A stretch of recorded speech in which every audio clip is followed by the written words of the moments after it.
Bore da gyfeillion, please be upstanding for the Chair, Vice Chair and Chief Executive of Carmarthenshire County Council. Thank you.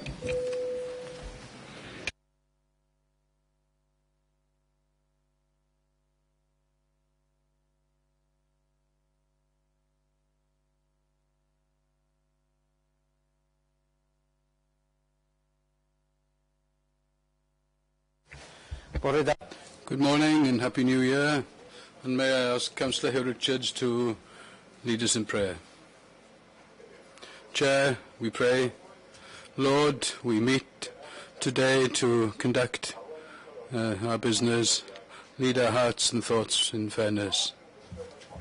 Our activities so our affairs may reach a successful conclusion. We thank you for guiding us today. Amen. Thank you. Please be seated.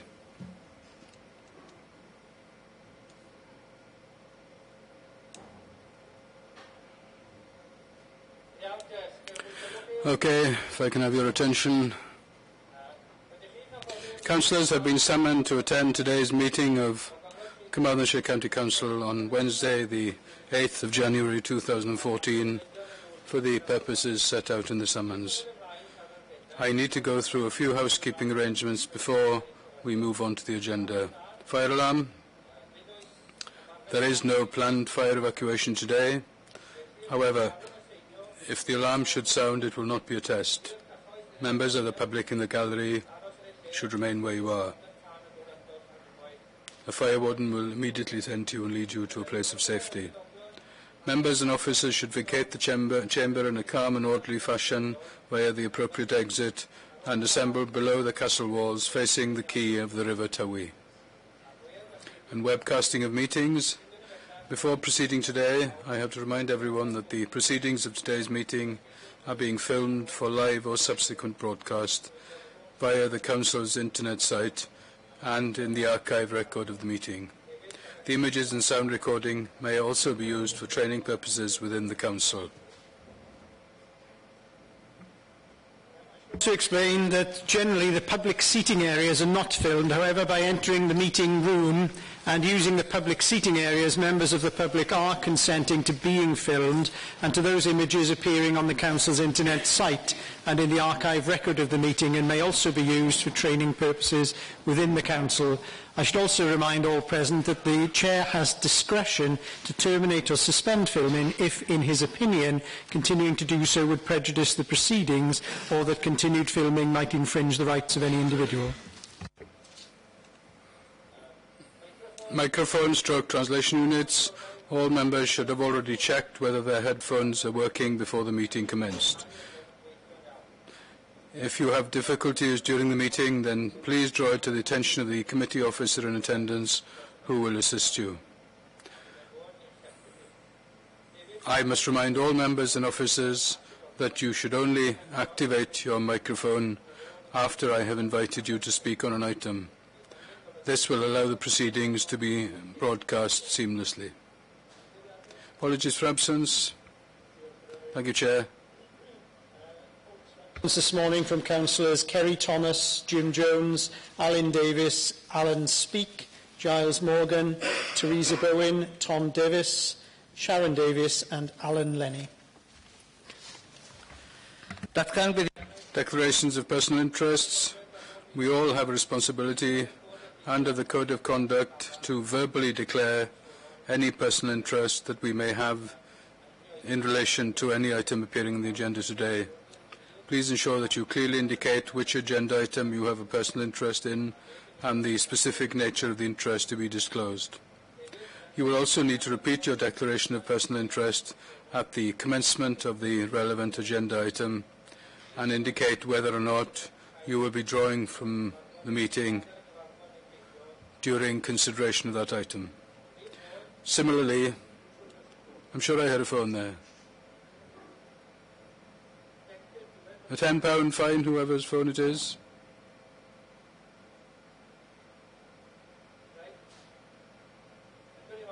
We'll find out who it is by the end, don't worry. Similarly, you will also need to indicate whether you have been granted a dispensation by the Standards Committee or the Monitoring Officer to speak or vote at both in respect of any item on the agenda. Will members please now make their declarations?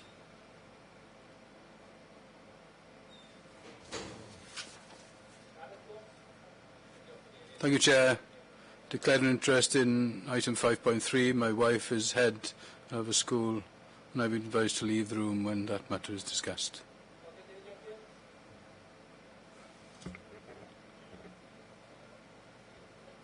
(6.1)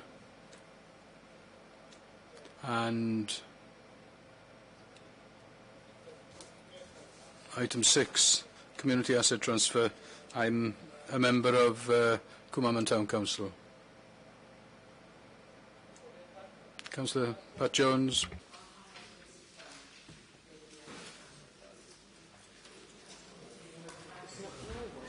Colleague John Jenkins. John James, sorry. 6.1, again, community asset transfer, the executive board minutes. I'm president of the Report House Club, but I don't intend getting involved in any discussion, so I won't leave the chamber. Thank you. Colleague Keith Davis. Thank you, Chair. 6.1, item 6, community asset transfer. I'm treasurer of Kidwelly Rugby Club. Colleague Kevin Madge. Councillor Kevin Madge.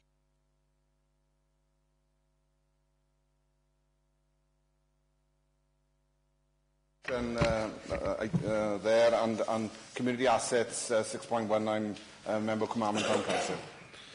Colin Evans. Similarly, asset transfer, item 6. I'm a member of Ammanford Town Council. Yes, same 6.1, member of Flatley Town Council. Colleague Joy Williams. Same item. I'm a member of Ponteberem Community Council. Emlyn Dole. Thank you, Chair. The same item, Llanon Community Council.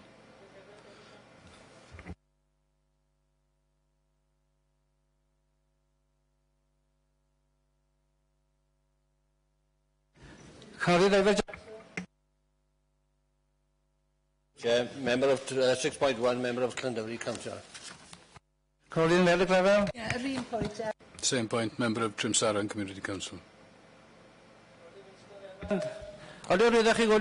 Is it easy to ask everyone to put their hands up, or let's be serious then? Council and Councillor Jeff Owen. Chair, perhaps if we can make it a bit easier, we will record the interests of every town and community councillor in that particular item 6.1, if it makes it easier, save everybody standing up.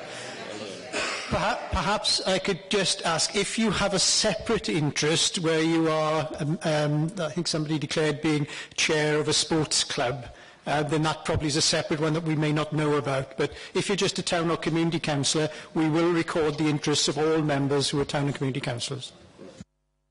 Okay, thank you for that. I think that makes things rather easier. Any other declarations of interest?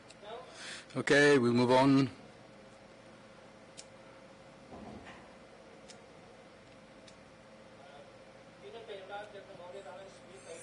Sympathy to Councillor Alan Speake and family on the death of his mother, and also to the former Councillor Hugh Evans and family on the death of his father. And best wishes to Councillor Jim Jones, who is today in hospital. And it's good to see D.T. Thomas and Councillor Wyn Evans back with us after treatment. Congratulations to the Vice Chair, Jim Davis, Manor Dailo, on being awarded the MB in the Queen's Honours List for Services to the Community in Carmarthenshire. To Nicholas Christopher Fox. It's the same zone again.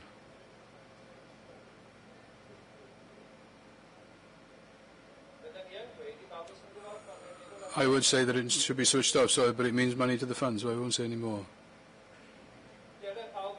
I think we should all make sure that their phones are off before coming into the meeting. From now on, please. It just interrupts matters. Dr. Nicholas Christopher Fox, Advisory Director, Wildlife Trust the UK, and being awarded the OBE for services to falconry, and Miss Penelope Carol Gripper, member of the Wales Care Council on being awarded the BEM for voluntary service for patient care in Wales.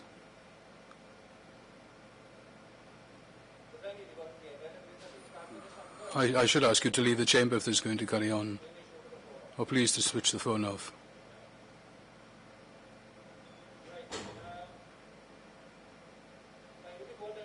It's been a fairly busy period leading up to Christmas. I've been in services, carols in Merthyr Tydfil, Kidwelly, Gorslas, Glanmorlas Residential Home, Kidwelly, Llanderby, I should say, visit the post office in Carmarthen, the Oklahoma Musical in Llanelli, Mrs. Price Jones in Llandelo, celebrating her 100th birthday, and she lived in her own house until a year ago. And the Carmarthen Civic Service, and Eco Platinum Awards for 17 primary schools in the county. And I think we should be very happy with all the young people who do this work to help the environment. Visited the Community Resources team in the company of Councillor Jane Tremlett in Llanelli and Ammanford. And congratulations to both departments and all the work they do. But it was a different day to other days, where people were told what they did, and then before leaving in Llanelli, we had to decide who had made the best cake of the 5 teams, and I had to taste every one of them. And in Ammanford, again, after hearing of all the good work that people were involved in, on a lighter note, we had to decide who had best decorated their rooms, and again, that was a very difficult task. But just to show that the Christmas spirit was alive, even when things were so difficult in working in our communities. And on Boxing Day, the Walrus Dip, and thanks to all who contributed, and to those who have pledged funds who haven't yet paid, an opportunity for those who were not at the last meeting. It's not too late. And to date, this occasion alone has raised over £2,000 for the 2 charities. And I think that Councillor Sian Thomas wants to make a statement. Thank you, Chair. This morning at 18 minutes past midnight, I had the opportunity to welcome a new prospective elector to my board, namely the son, Llywelyn Griffith, of our Member of Parliament, Jonathan Edwards. Thank you.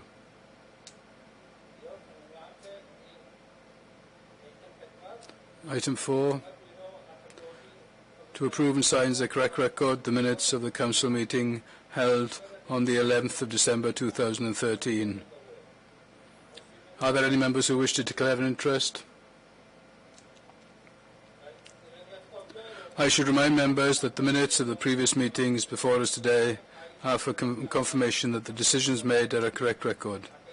Other than any points regarding them, their accuracy, there will be no debate on individual items contained within those minutes. It's been proposed and seconded. Okay.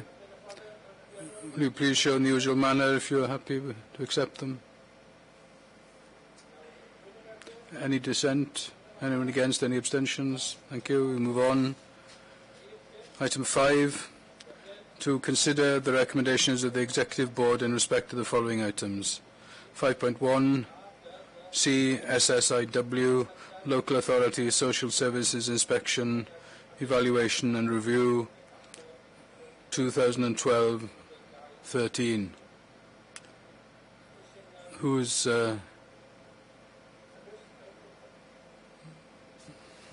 I introduce Angela Williams, who's the Regional Director for CSSIW, and her colleague Leslie Roberts, who works for CSSIW and who was the author of the report. I think it's best if we ask them to present the paper. So, Angela. Thank you very much, Chair, and thank you, Bruce. This is the 3rd or 4th time I've had the pleasure of coming to Carmarthenshire Council to talk to the annual evaluation report of social services performance in Carmarthenshire. Last year, I introduced you to some changes that were being made within the Inspectorate to more easily align our structure with the work of the councils. And I have pleasure in introducing Leslie Roberts with me today, one of the area managers that was appointed during the course of last year. Leslie is the author of the report, is going to talk you through, and she's going to sort of say a little bit about her role in the development of that with Carmarthenshire Council. So thank you very much.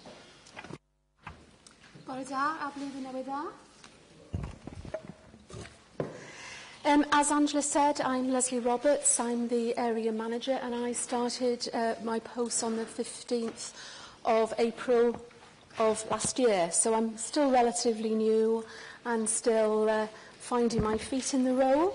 And I had the pleasure of drafting my first report for you in July. And I'm here today to present the findings from that. If I just talk to you briefly about some of the historical background and the details regarding the report. I've got to take my glasses off, because I can't see close. I'm one of these people whose vision is good close and not distant, so it's nothing to do with my age. The area manager post is responsible for the regulatory inspectors within the region, and in my case it's Carmarthenshire. So I have responsibility for managing and supporting the regulatory inspectors and the work that they do within their regulatory settings within Carmarthenshire, that is both adults and children. And another key role is the monitoring of the performance of the County Council Social Services Departments, both children and adults, and hence the position I was in writing the report. I welcome the opportunity to attend today's committee meeting to present the annual report.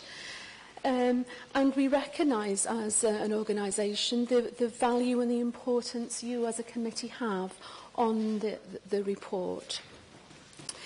In the last years, CSIW came and we advised you of our organisational changes and our, more of our alignment between our local authority work and our regulatory functions. And the area manager role has a key task in ensuring that there's a closer alignment between the two roles. And this report is the start of demonstrating our new way of working and the triangulation between the regulatory and the local authority work, with our primary focus as area managers of ensuring that the citizens of, and in my case the citizens of Carmarthenshire, have access to good quality services. In drafting the report, CSIW consider a number of sources of evidence, which include the annual review of the services conducted by the Director and the senior officers of the Council. And this report this year provided us with some very good evidence of the work that the County Council have undertaken during the last 12 months. We also consider the annual performance data of Carmarthenshire County Council, and we then measure the performance indicator data against other county council areas in Wales. Also, we consider the evidence of our regulatory work of registered settings and of the information that is gleaned from our regulatory inspections of the regulated services, both in adults and children. And also, during the year, we conducted a number of site visits to the County Council. One of them was the national review of the strategy role of the Director of Social Services, and you've all had sight and seen that report some time ago. Before I came to the post, other inspectors inspected your adult learning services, older people's services, community resource team, reablement team, adult mental health. And when I took up the post, I came and spent some time looking at your intake and assessment process within children's services. And also what's influenced the report findings is the information we've gleaned from our regulatory work, both adults and children. So the context of the report, it sets out key achievements of the County Council, the progress it's made during the past 12 months and the areas of priority for the future 12 months. And reports are set out within our standardised framework, and this is based on the Annual Reporting Framework, ACRF, which I'm sure you're all familiar with. Critically, the evaluation considers the experiences of people using services and how services are provided to ensure people experience good outcomes. CSIW have a key role on behalf of Welsh ministers in ensuring that social care services to adults and children in Wales are delivered within the legislative framework and meet the prescribed standards set. The Social Services and Wellbeing Bill and Sustainable Social Services Strategy sets out the Welsh Government's commitment to the delivery of sustainable quality services. And CSIW's role is to drive up the quality of services and to safeguard the interests of children who need and use services, their families and carers. And compliance is now focused on improvement, while enforcement is about safety, holding service providers to account, and more effective and targeted action. We are now able to link concerns to focused inspections, and which then may entail further scrutiny of our already scheduled inspections. And I know this year we have undertaken a considerable amount of focused inspections following concerns that have been raised with the general public about the quality of services that they've been receiving. Our linkage with service commissioners have become clearer, and the share of information early enough has ensured effective multi-agency working to bring about the required improvements or to take swift action where this can't be achieved. The development of the area teams and the area manager role has been a key factor in improving the communication between CSIW and the Social Services Department and the wider Children's Department as well. And the areas teams have been critical in developing that collaborative way of working, and already very effective relationships have been established across services. It is within this context that the report is presented to you as elected members. And the analysis of the information presented from the robust review undertaken by the directors and the performance data set from the Council and the Welsh Data Unit places Carmarthenshire in many areas as one of the best performing in Wales. However, CSIW recognise the challenges faced by Carmarthenshire alongside other authorities in Wales in delivering good quality services while under significant financial constraints. So if I go on to the key strengths. The Council continues to demonstrate positive improvements across all service areas, children and adults. Priorities are clear and how services will be shaped in the future. The Council's annual improvement plan demonstrates improved outcomes in most areas. The leader of the Council's annual report and improvement plan provides commitment to the delivery of best quality social care services, whilst ensuring efficiency and good value services. The Council has effective governance arrangements with clear strategic aim, which includes good oversight by elected members. The directors, both in social care and adults, so that's both children and adults, provide effective leadership, setting out a clear vision and guidance across adults and children's social care. Robust planning arrangements across adults and children, setting clear targets that focus on improvements, however recognising what is achievable within the current financial climate. The retention of the workforce continues to be stable, and the social care workforce development programme is well established and there is good training opportunities. So if I go into some detail specifically about service areas, both adults and children, and starting with adults. The Council continues to make good progress in implementing a programme of change across adult services, with a focus on developing more effective community-based service resources to support people to live in the community for longer. And that's a critical element, because older people want to stay in their own home for as long as they possibly can. Plans reflect that collaboration with partner agencies is critical in the continued delivery of effective social care services. The Section 33 agreement between Hywel Dda Health Board and Adult Social Care Services to provide an integrated model of care is working well. However, this needs to be built upon to ensure a more effective and sustainable delivery of care.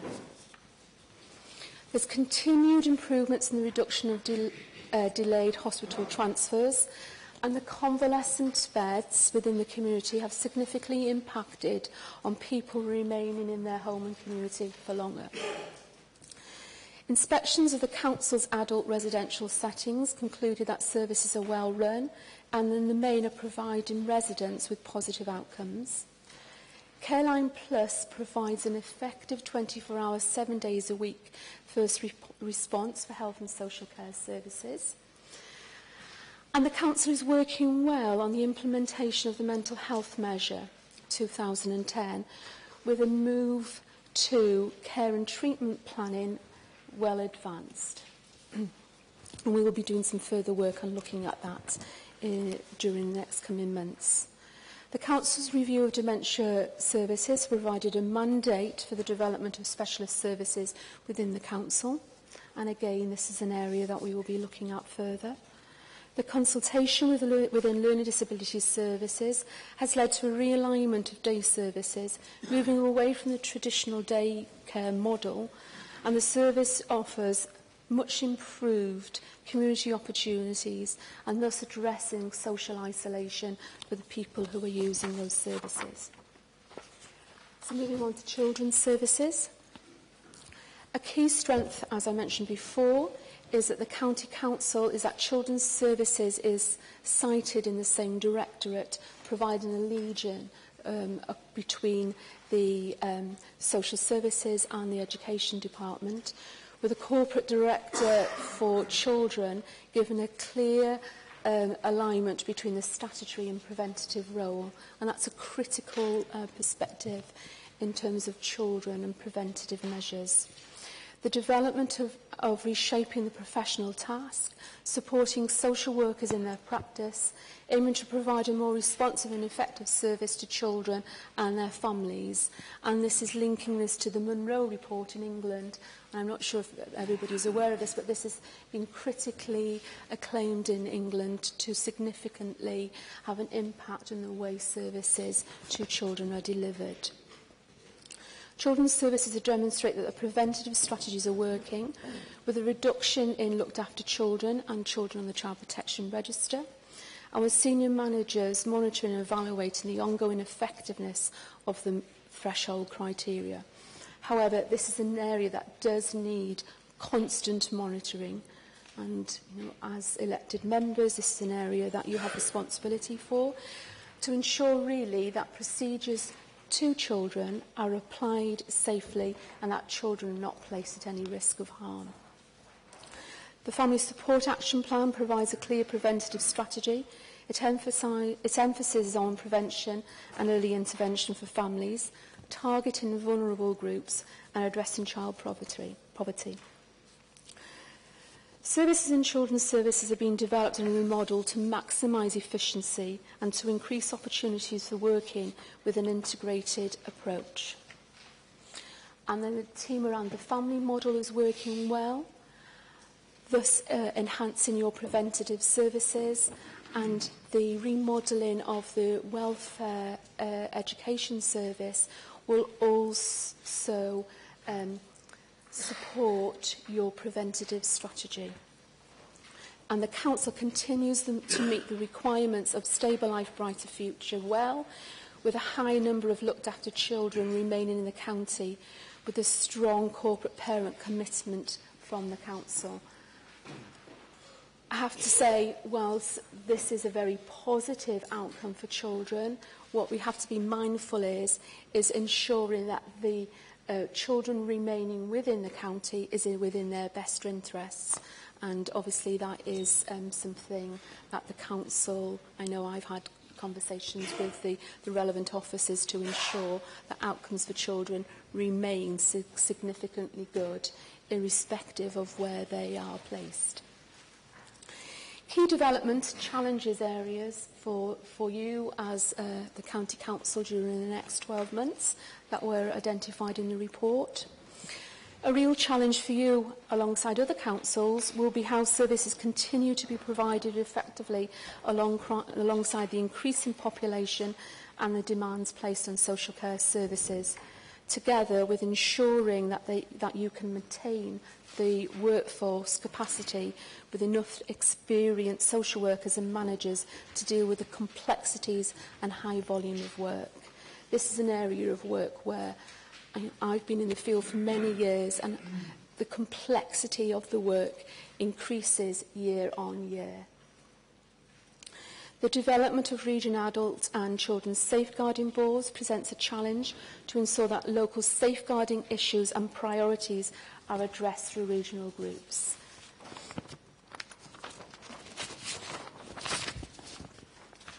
So setting out the challenges in service areas now. So firstly, children. Some performance indicators in children's services indicate there are a number of areas where Carmarthenshire County Council should make improvements. I'll just summarise those quickly. The percentage of assessments where children are seen by a social worker is lower than most councils, as is the percentage of children who are seen alone. And this is a significant issue because children must be engaged in their assessments, because assessments are about the needs of the children. We have to remain, the child has to remain in focus. So it's a critical aspect of the assessment process. The timeliness of initial child protection case conferences, given the fact that there has been a reduction in the number of children who are on the register, that also gives a concern because you've had a reduction on the register, so therefore the expectation would be that the timeliness would be good. The rates of reviews for looked after children and the number of looked after children who have an education plan in place within 20 days are other areas where improvements need to be made. In particular, the 20 days for a child to have an education plan in place is a significant issue because the council are one of the worst performing councils in Wales in this particular area. And I know officers who have responsibility are striving to address this, but I feel it's important that I bring this matter to your attention. Whilst education outcomes for looked after children are generally good, outcome and attendance for pupils at Key Stage 3 are below the national average. And again, discussion with officers have indicated that they are aware of these, and that there may be some issues in terms of the recording of this information. The concern for us is that, as you are well aware, attendance at school is critical, which links to children's attainment. So if children are not attending, then that is going to have a negative impact on their overall educational achievements.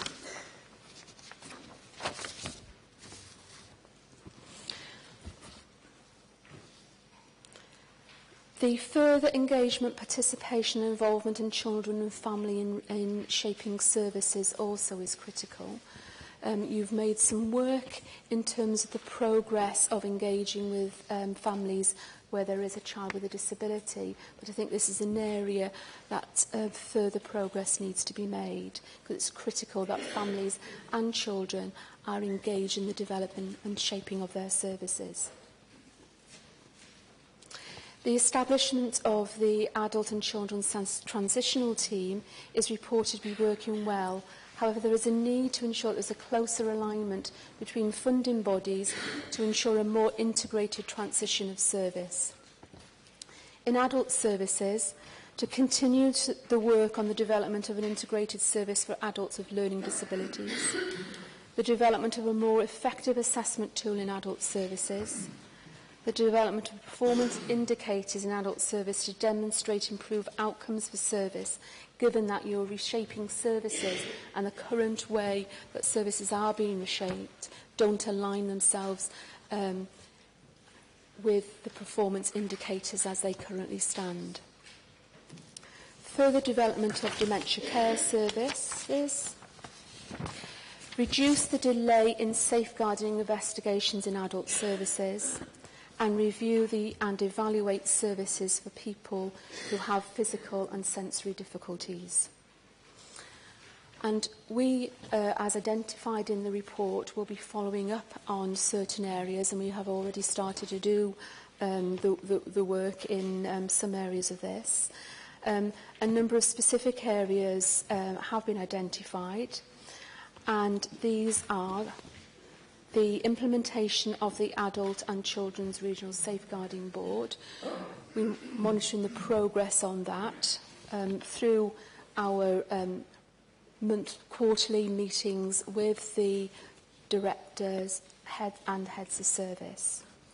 Development of the Reclaiming Social Work Model in Children's Services, the transforming of our adult social care policy, the development of dementia care services, transitional planning for disabled children, and that will be a specific piece of work that I will be undertaking. I've already started to do some scoping of the work that I will be doing and have got planned inspection days in March. Carers support and the implementation of the carers measure. Again, that is some follow-up work that I shall be doing alongside the implementation of the mental health measure. And in January, there is going to be a national thematic review of looked after children, which is primarily looking at those children post-11 who are potentially vulnerable to sexual exploitation, and that is a national thematic piece of work. So once again, thank you for the opportunity for us to come to you today and present the report. And I now offer you the opportunity to give us any questions if you have. Thank you. Diolch yn fawr iawn, cyn symud ymlaen. Gofynaf fi am gynigydd. I'll ask for a proposer or a seconder to adopt the recommendation. Leader, proposed, seconded. Chair Tremlett wants to ask a question.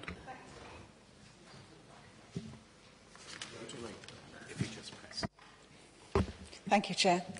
Yes, just before we move on to the sort of general open to members, I would just like personally to thank CSSIW for their report and for attending today and giving us detailed background to it.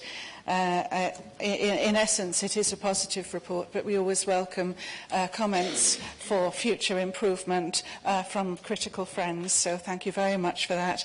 I won't take up much time, but just to, as you're aware, just to say that the areas for follow-up by CSSIW in this year, there is work in progress, as no doubt you're aware, specifically the Transforming Adult Social Care project, the development of the dementia services. The Carmarthenshire Dementia Action Board met for the first time last year, and we have, in the months up until Christmas, worked very closely with people from the voluntary sector, the Health Board, the council officers, and people carers for people with dementia, and also we're fortunate enough to have people with dementia also attending our meetings who have been invaluable in their contribution to how our work will go forward. The framework report for that, in fact, is due to be published on March the 31st. We're working closely, the Director and I and the Carers Officer work closely with Howard, our Health Board, with the Carers Measure. So that is work in progress, and the Scrutiny Committee has just undertaken a very useful piece of work for us to move forward on the Mental Health Wales measure, which Councillor Dole has led on that. So I won't take up any other time, but to thank you particularly for your comments today, which we will work forward. We have to, of course, as you've mentioned, maximise cost savings, but our direction of travel, and our motivation is, of course, is to deliver improved services to the most vulnerable people in our county. But thank you very much for today. Councillor Shankaya. Thank you, Chair. I'd like to ask that, obviously, considering the financial situation that we're in, what thoughts you have as to how things are going to progress, because obviously every council tries as hard as it can, but certainly our health and social care budget is always overrunning, and it's not going to be allowed to do that. So we actually, if we make improvements, then, and they cost anything, then we will actually have to take something away from something else. And I think a lot of us as councillors are concerned by the people who are not offered services. As with many councillors, we've actually raised the bar at which people get services. And in your assessment, do you assess on a, say, population age sort of assessment as to how many people you would expect were getting services, how that's compared across the patch? And also, one of the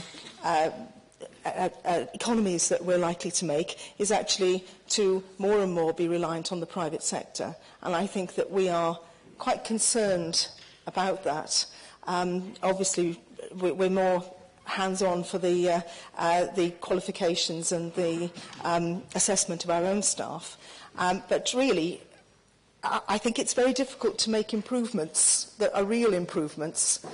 And you know, what's your advice generally? Are you doing a sort of population study as to how well we are doing outside of people who actually get formal care? And really, I think it's, to a certain extent, some of these things may not be possible. I mean, we can work towards them, but we may not in the end, especially if we get year-on-year cuts, as are expected, be able to do it. And is the CSSIW, also you can't lower your standards, so how are you going to deal with this situation in a continuing recession? Because however we bump along the bottom, we're not going to get more money, as we know, from the Welsh Government for a long time, in fact less.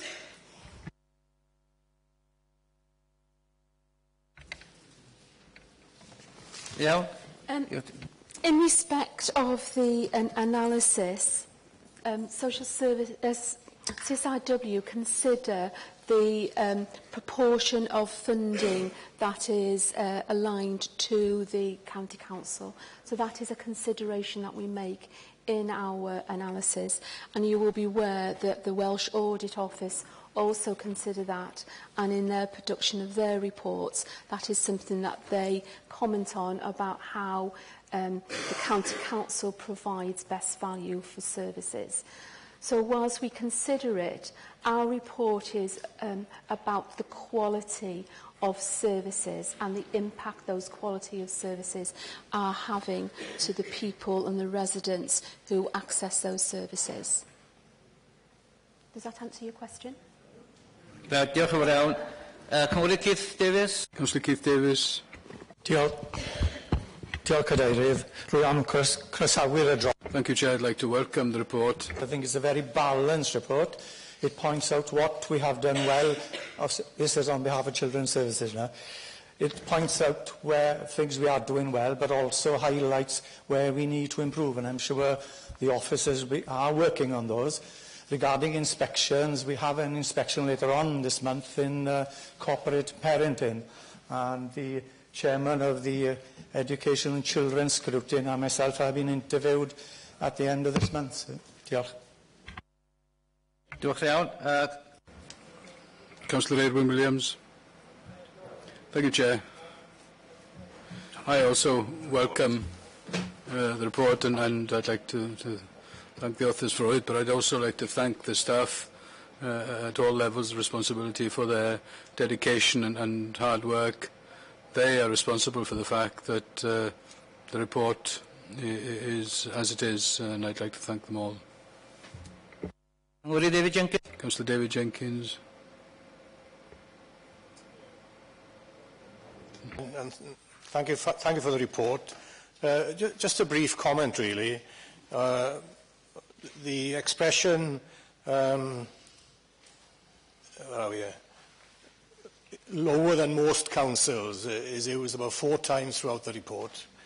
And it would be of more use for us as an organisation if those...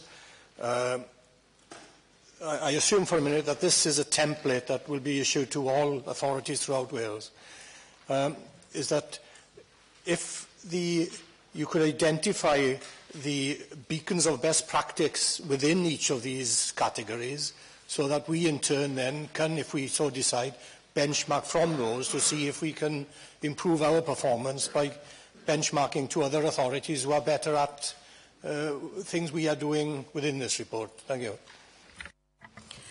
Yes, it is a standardised report, and every county council within Wales has the report within this framework.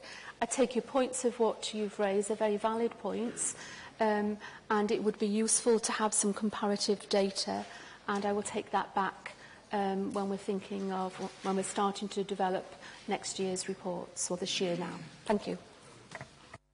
A comment: when officers do look at comparative data, both regionally and nationally, in terms of how we're doing, so that we know where are we doing well, where are the areas for improvement, and again through the networks we have from Association of Directors of Social Services within Rob's education network, then is about we actually share that intelligence to look at how we can make those improvements. Councillor Peter Griffiths. If I may ask a question, Chair. I see that it talks here about evaluation of your local social services performance.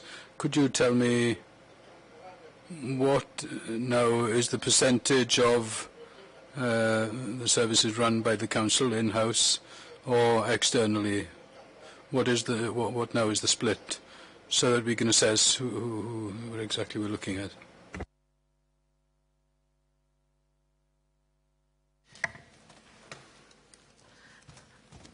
I apologise, I don't have that percentage with me, but that's something that we can offer, and we'll give it to Bruce for his next meeting, and he can bring that information to yourselves.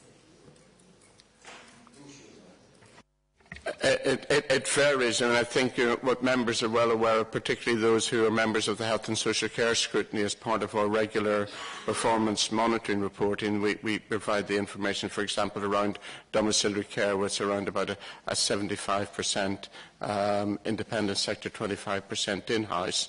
But it varies, because in some areas, for example, mental health, all mental health accommodation is provided by the third sector, independent sector. We do not have any in-house residential accommodation. So it's a very picture. But again, if you look at the national picture, and I don't know if anyone's seen it, there was an article, a feature on the Deputy Minister for Health and Social Care, Gwenda Thomas, this week in the Western Mail.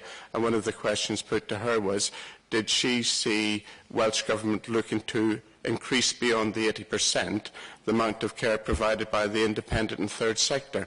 So that's a big figure. That's 80%. People tend to forget that most social care is provided by the third sector, the independent sector, and the local authority as direct care providers is reducing significantly. As I said, in some areas such as mental health, we don't provide any direct. Around services for older people, then there's still an element that we continue to provide.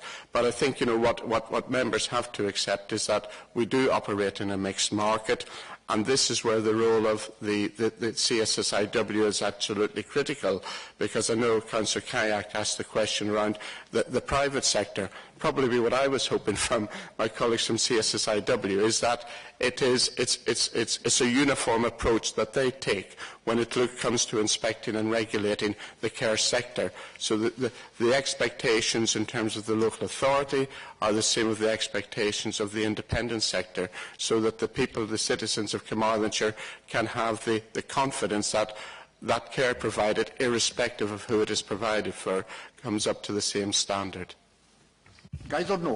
May I come back, given that it's a new year? Yeah.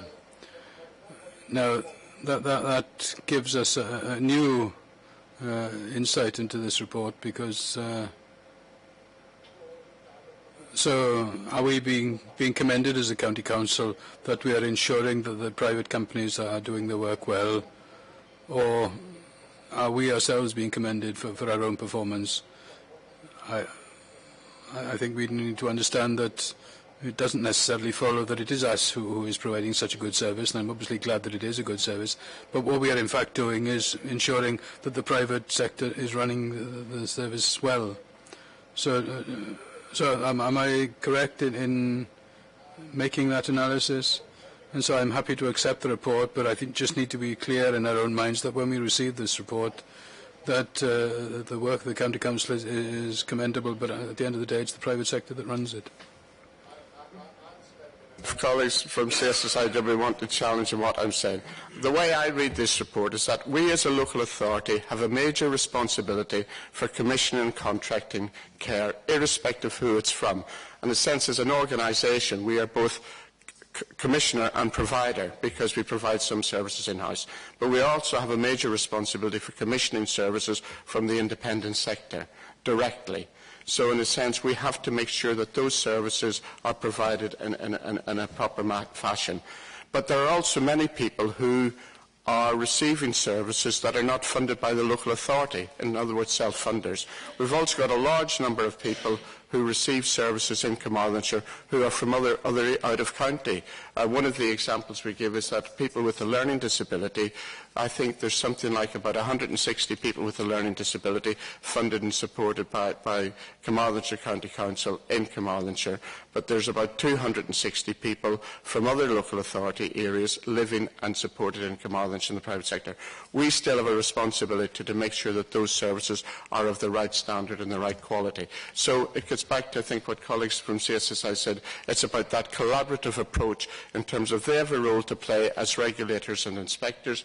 We have a role to play as commissioners, and it's making sure that that works together. And where there are concerns, where there are issues, we actually work together around addressing those. And I think that's where we have been commended in the past by Deputy Minister and others in Carmarthenshire about how we do actually work together to make sure that where there are concerns, we do address them. So it's very much about that. You know, what I would say is that this report is commending us on how we do it, both as providers, but also as commissioners and contractors.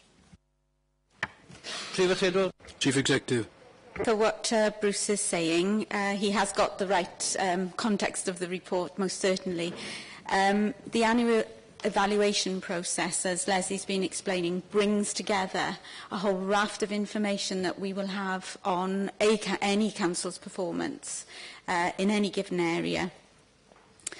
Our main task in undertaking this is really to look at how well Carmarthenshire County Council is meeting the needs, the identified needs of the citizens presenting with need in the Carmarthenshire area. Are those services the right services? So have you done your scoping and your planning correctly? Are there any areas of unmet need that you're not addressing? This report doesn't indicate that you've got any significant areas of unmet need. It looks then at the quality of the services that you are providing. And very, very importantly, the safety of the services and the safety of children and vulnerable adults within the county of Carmarthenshire. So the safety and vulnerability of service users can be affected by poor quality commissioning or very good standards of commissioning. How those service users then, whether they're adults or children, are supported in their placement. So the care management process. So we're evaluating all of that. The individual services that you run are actually inspected and evaluated through our regulatory inspectors. And the information that would be gleaned from those regulatory inspectors feeds into this evaluation. So broadly speaking then, yes, we are looking at you as both a commissioner of services, a provider of fundamental safeguarding mechanisms within the county, and in some respects, and many councils are perhaps some councils are greater direct providers than others, as you know, the quality of the services that you directly provide as well. And that proportion of the services really is up whether you're commissioning from the independent sector or whether you're directly providing yourselves is entirely up to any individual council to decide for themselves, so long as we can evaluate that you are meeting those needs in the appropriate ways. We have 4 remaining speakers and I will then draw a line. Councillor Merrill Gravo. Thank you, Chair. Also, thank you very much for your report today. As somebody who's been involved nationally with social services for many, many years, I think most authorities would be delighted to have a report like we have before us. And perhaps I should congratulate Jane as the Executive Board member, Kevin as leader, who have taken on, and looking back to past Executive Board members, like Pat over there, who was very much involved with realigning the services that we provided. It was pleasing for me to see that, Section 33, I think we were the first to do something like bringing up Section 33, working with the Health Board, realigning day services, because, there's a message here when we're looking at what we should be doing in the future. It's all very well, and there's some excellent things happening. But, there are times when, unfortunately, we have to look at a closure of some things that we've been doing for years. And, that's when you have the placards out there, don't close this, don't close that. But your report is saying that our vision looking forward is the right one. And hence, when officers spend a huge amount of time putting forward opportunities of how we can deliver better, safer, and quality is always so vitally important. Often people in their own homes don't ask who's providing the service, so long as that service is what they need and what they benefit from. So perhaps in future, that we all 74 members of us, look at perhaps where there is a lack of provision at the moment, and perhaps by realigning, perhaps closing one area in order to ensure that we are covering the necessities of especially mental health. I'm very much aware. And I think another area where we've got to make sure that we get it right is when children's services move on to adult services. I was very, very aware that we need to make sure that that transformation is also viable. But again, many thanks to the Director. Bruce and I have been to many, many functions for many, many years, looking at social care throughout Wales. And I think, yes, there are certain areas where we can learn from other authorities. And, I've never been one that say that we can deliver everything.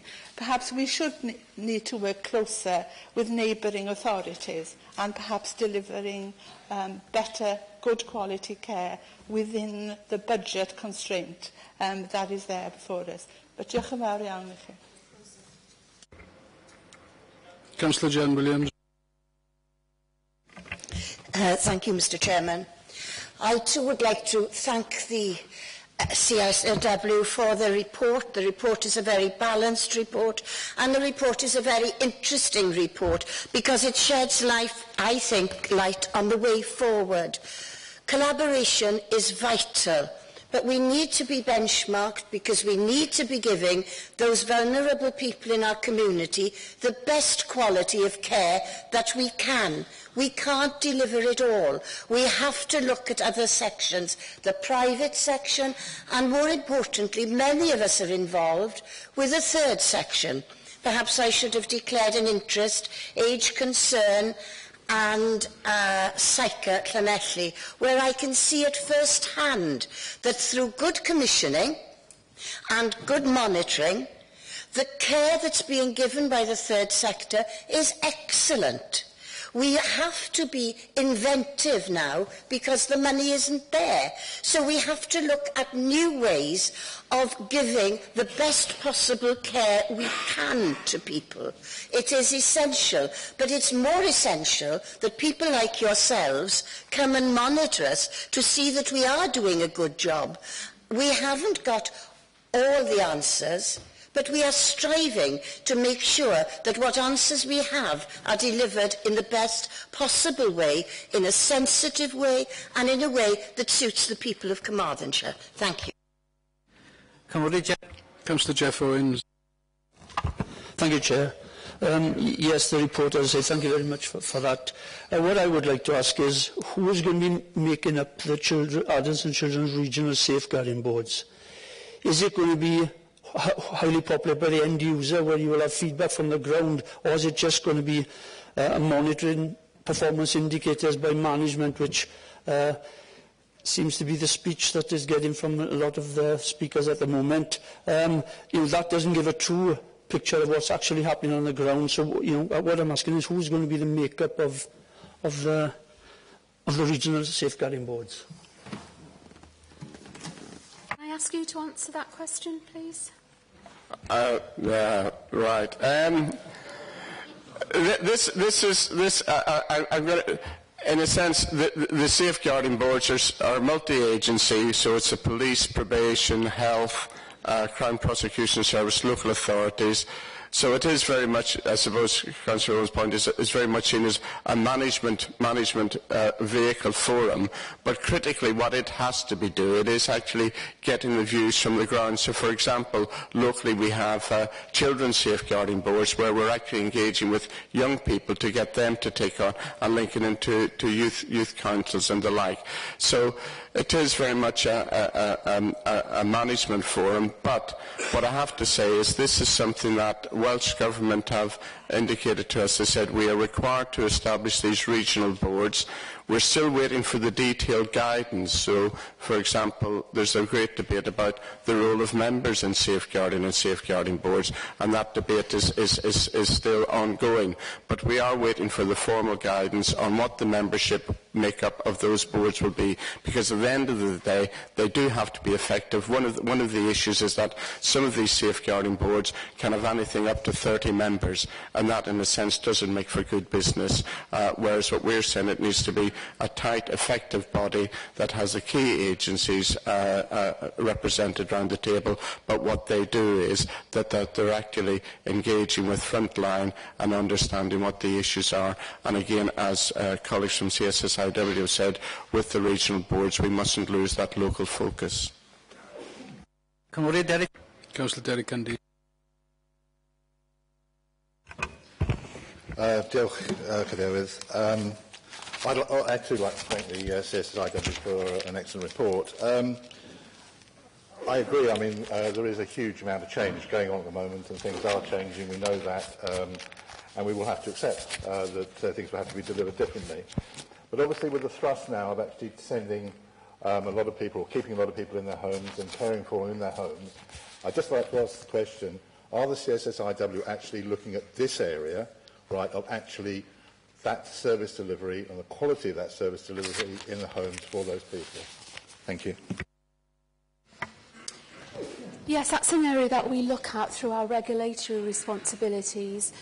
Services to people who are living in their home are generally provided by domiciliary care agencies, of whom are registered with us, so they have to meet a set and prescribed standard before they become registered.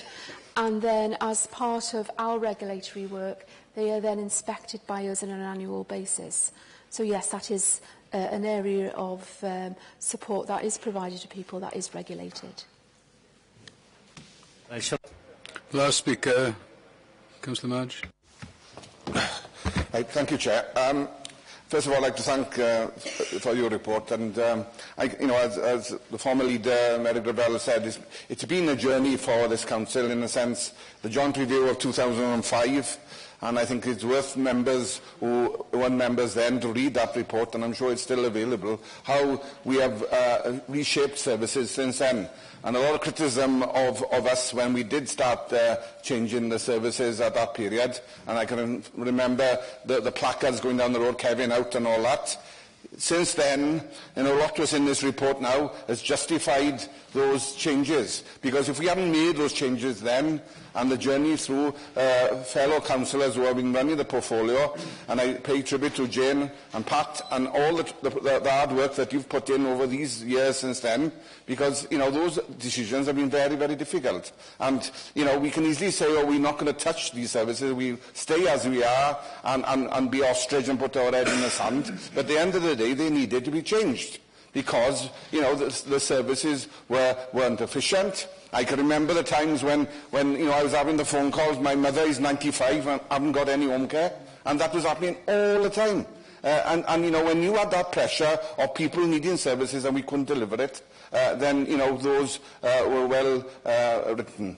But as I say, we want to learn from this report, and I think it's critical because children's services is the most critical thing that any leader or any member or any cabinet member or anybody who's got that responsibility is that they can blow up at any time. One mistake by officer or whatever, you can have national press on you in 5 minutes. And I think that our teams, they do an excellent job. I know, I've been to see them. You can see what they do day after day. And I know Bruce wrote to all staff yesterday congratulating on the work that our staff are doing, and we do need to praise the staff, and as far as I'm concerned we do need to, because they go that extra mile.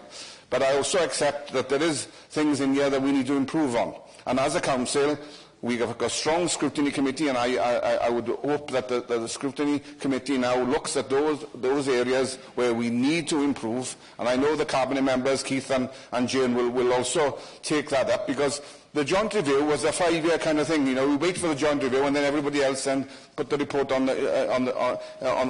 away and not look at it. Now, year on year, your teams are coming in here and making and really holding us to account. And I think that, to me, is the critical part. You're coming in and you're actually holding us to account and giving us, the information that we then can improve. And I take the point of best practice in other councils in Wales, and my role as deputy spokesman of the WLJ, I see that regularly in Cardiff, and when I go up there, some of the work that Mary used to do as well, you see that. And I was with the Minister the other day. We've got the new care social services bill going through.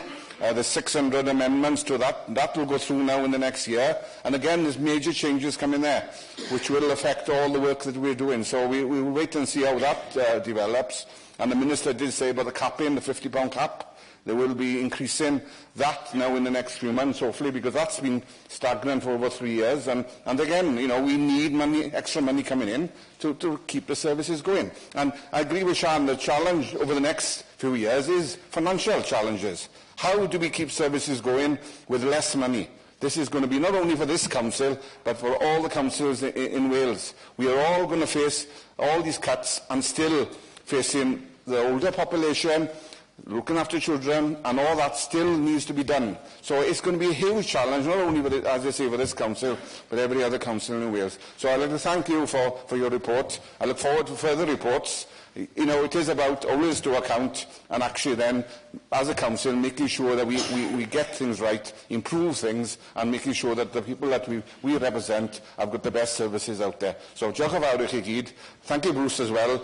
I know that Bruce has indicated that he's retiring in the coming year, and I would like to thank Bruce because, again, without your leadership over many, many years when things were tough, and I know even together when I was working with you as your executive member, things were tough, but you've kept the challenge, you've kept going, and now you deliver, and that's what you've done. So diolch yn fawr, Bruce, for all the work that you have done for us as well over many, many years. Diolch yn fawr. Thank you.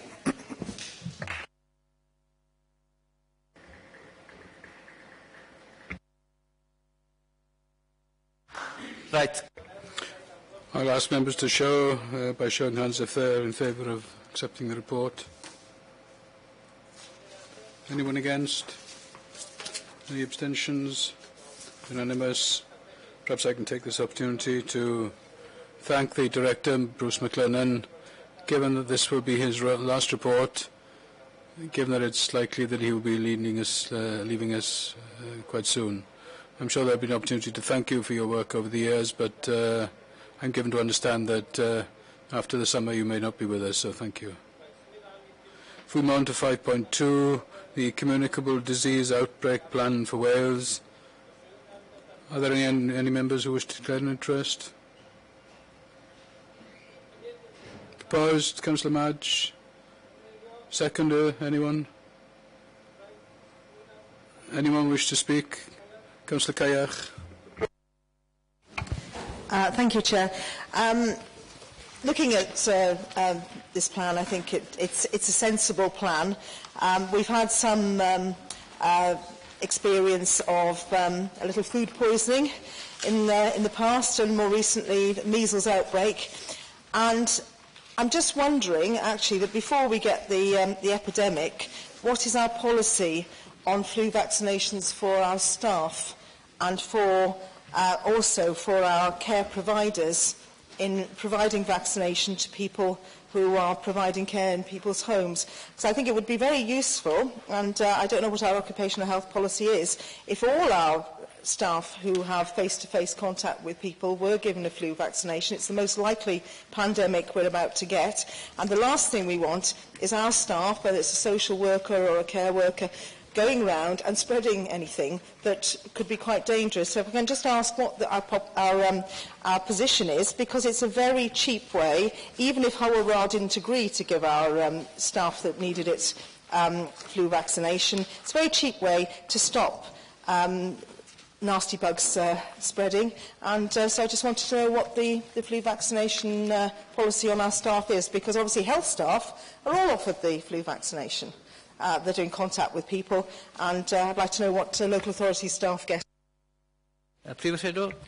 Well, we encourage the staff to take the flu immunisation jab. And in fact, the Director and I agreed to have photographs taken having the jab at a local GP to try and encourage not only our own staff but others as well. We're obviously in contact with the local health board, and they were making available immunisation to our staff as well, particularly to frontline staff, social workers, children's workers, etc. We can't force people to do it.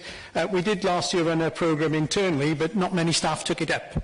So we've discontinued that this year, but we're just encouraging people to go and get the jab, and they are available through GPs or direct through the health board. Okay. May I ask members to show by raising hands if they're in favour? Sorry, I hadn't seen you. Thank you, Chair. Page 33. It's at the bottom of the page. It's Appendix 6, the hospital outbreaks with potential public health implications. And it's point 7, where it says, if the use of this plan cannot be agreed, the issue should be referred to the Chief Executive of the Health Board involved. I'm just wondering, the plan that's mentioned in point 7, does that refer to the Wales Outbreak Plan, which is the main plan here, or does it refer to the hospital's internal outbreak plan? Because if it refers to the Wales Outbreak Plan, and I'm guessing it does, and it has potentially serious public health implications, then I would have thought that it needed to default to the local authority and not to the Health Board, to an elected body rather than the Health Board. Yes, Chair, it is the Wales Outbreak Plan which takes precedence in this. That paragraph there is used to avoid any argument between the local health board that would have their hospital plan in place and the local authority who has the upper hand in dealing with these issues. I'm sorry, Philip. So does that mean that in the event of the plan not being agreed, it defaults to the Chief Exec of the Health Board rather than to the local authority? That's my concern. It is the local authority that would have full control at the end of the day, Chair. But it says there that it defaults to the Chief Executive of the Health Board. That's my concern. Yes, but I think in negotiation, in the discussion on the use of these plans, that we wouldn't actually get to that point in the first place. And this overall plan, it is the Wales plan, that would take preference. I'm sorry, but it's still, I'm still not clear. It says here that in the event of a disagreement, that it defaults to the Chief Executive of the Health Board, and that's my point. If that's true, then that's a concern. I'm of the opinion that it should default to an elected body rather than to the Health Board. As it is an All Wales plan, what I can do is to refer your concerns back to Welsh Government, and we'll discuss that point with them. Councillor David Jenkins. Yeah, thank you, Chair. Just on page 10 there, the communication section there, I'm slightly concerned that of the tasks of the outbreak control team. And I would have thought that in light of what Councillor Kayak said, and in light of what the 311 says here, that wherever possible the OCT should meet in person rather than communicate through teleconferencing. And we are talking about a team that's going to come together and discuss communicable diseases. Surely one of the first criteria would be to immunise the outbreak control team before calling them together to discuss the problem. Thank you, Chair. Councillor Darren Price. Thank you, Chair. Just following up the concerns expressed by Emlyn with regard to point 7 on page 33. I agree with the point that Emlyn makes, and I'm sure that members across the chamber would also be in agreement on that. I wonder whether it would be possible for us to delete point 7 from the appendix before we move to vote. There was talk that they were going to discuss it with the Welsh Government, but if we have concerns, would it not be helpful for us to show that by actually deleting that from the scheme if possible? And if it is, then I would move that formally. Thank you. That would put us in a different position to the other 21 authorities in Wales, which are following this plan. What I can do is to take the plan away, discuss it with Welsh Government and bring it back to Council for ratification at a later date. Iawn, Dave? Right. Okay, I ask members to show by raising hands if you're in favour of accepting the report. Subject to it coming back to you again. Anyone against? Any abstentions? Okay, we move on to 5.3. School organisation proposals, decision-making responsibilities. Do any members have any declarations of interest? Gareth? Thank you, Chair. As I said at the outset, my wife is head of a primary school. Thank you, and I will now leave the chamber.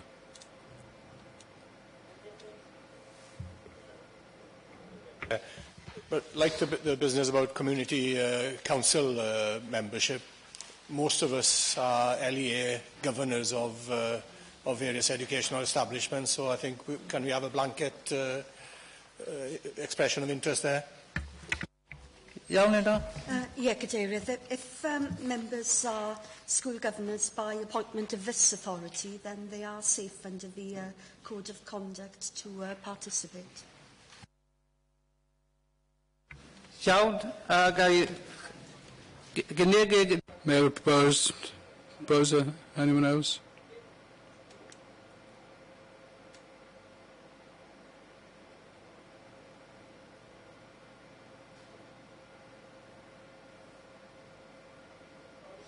Councillor Sian Caiach.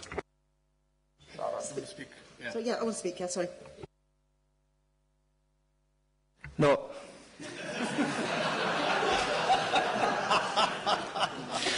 Ni still datgan buddiant. We're still on declarations of interest. Everyone happy on declarations of interest? You've had an explanation on the school governors. Okay.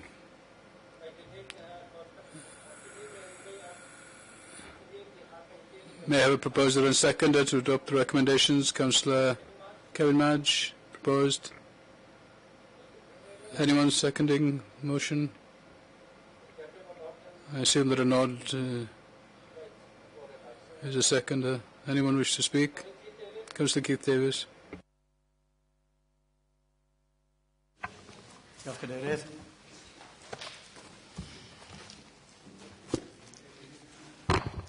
The Welsh Government has recently introduced new legislation changing the way in which decisions regarding school organisation proposals are to be made.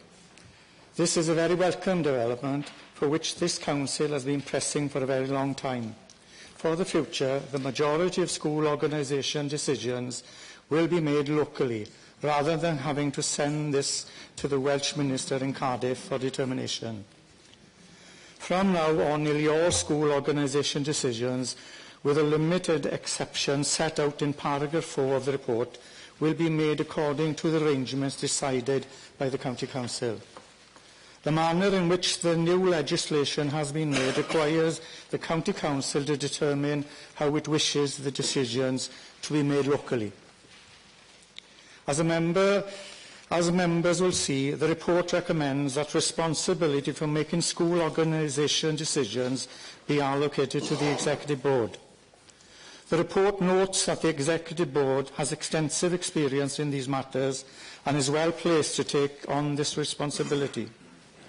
The report also notes the view of the Welsh Government that executives are well placed to fulfil this function, both through their experience in planning school organisation and through their democratic accountability to the local electorate. It is open to the Council, if they wish, to establish an alternative decision-making process through the establishment of a local decision-making committee, which could be comprised of elected members, independent members, or a combination of both. The creation of such a committee would introduce unnecessary complexity to the decision-making process and require additional resources to be allocated to support the operation of the committee, which is difficult to justify in these challenging financial times. For these reasons, the recommendation is that the establishment of a local decision-making committee is not desirable. It is important to note the role of the Education and Children's Service Scrutiny Committee. It will be formally consulted upon school organisation proposals, and the views of the committee will be taken into account before decisions are taken by the Executive Board. The new legislation introduces a new provision for dealing with very small schools, defined as schools with fewer than 10 pupils present on the day of the statutory school census, which is held in January. Councils are now able to implement a fast-track process to deal with such schools without the need to formally consult as is required for all formally consult as it isn't required for all of the school's organisation proposals. There is widespread consensus across education professionals that a school with fewer than 10 pupils is unable to effectively deliver the modern curriculum to pupils, and the schools of this size are neither educationally or financially viable. When schools find themselves in this position, it is important that matters are resolved quickly in the interest of the education of the children concerned. To support this objective, the report recommends that the authority to deal with very small schools is delegated to officers. Mr. Chairman, I move the report and recommendations 16 and 17. Diolch yn fawr. Sian Cayak. Thank you, Chair. I think that we're all aware of the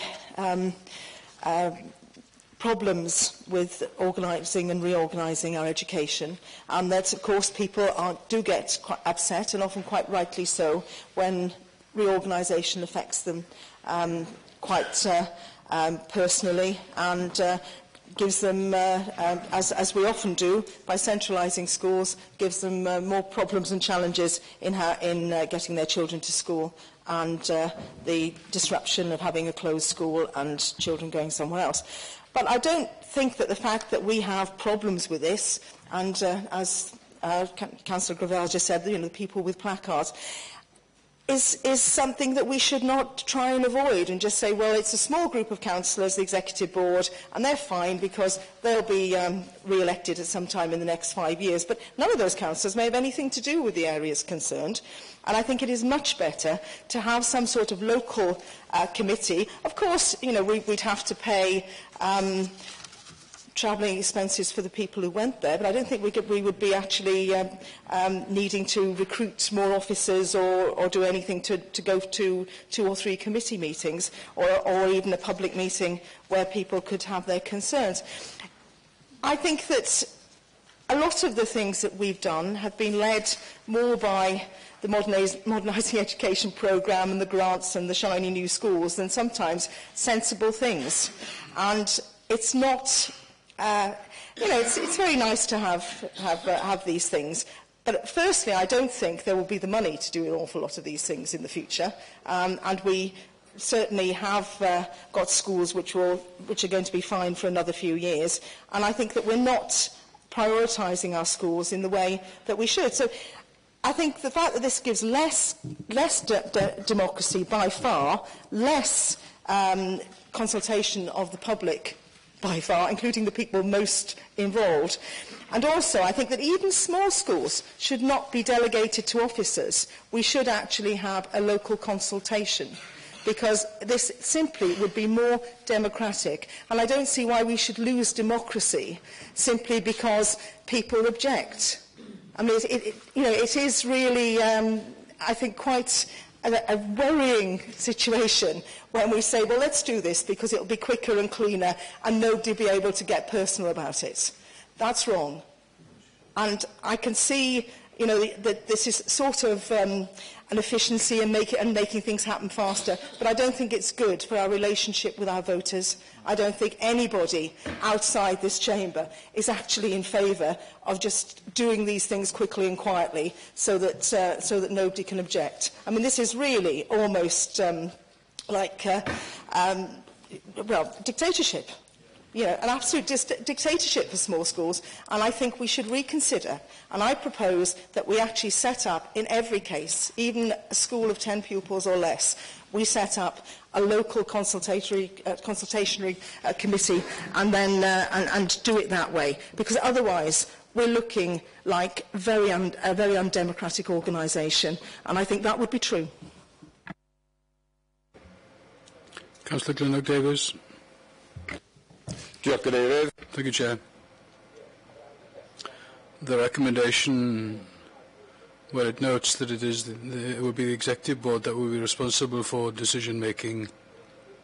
I assume, colleagues, that education and good education, the best possible education that we can provide, is a priority for us all as councillors. The majority of us, I assume, are members of governing bodies, and we have many years of experience. We are aware of the strengths of our schools. We are also aware of their shortcomings. The governing body has now changed. It's a mixture of individuals from various backgrounds, county councillors, community councillors, the head of the school is there, obviously, members of staff, their parents, and members of the community. And that is to be welcomed. We have a cross-section and we have the views of different people. Acting with integrity, objectivity, honesty, in the best interests of the school. Often governing bodies, well, this is what I've proven, they turn to their local member as he or she is that vital link with the local authority. And at county level, we should have access to all the information that is relevant to our schools. Whatever is being discussed, we should be, as individuals, as councillors, we should be part and parcel of that discussion. We are the voice of our individual schools here at County Hall.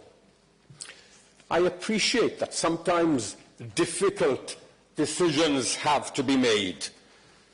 The closure of any school is an emotive issue. However, if a school, because of low pupil numbers, becomes educationally or financially inviable, we must remember that our aim as a member of the governing body is to ensure that quality education, good quality education, is provided. The forum for that debate is here at full council. That is my candid and honest opinion.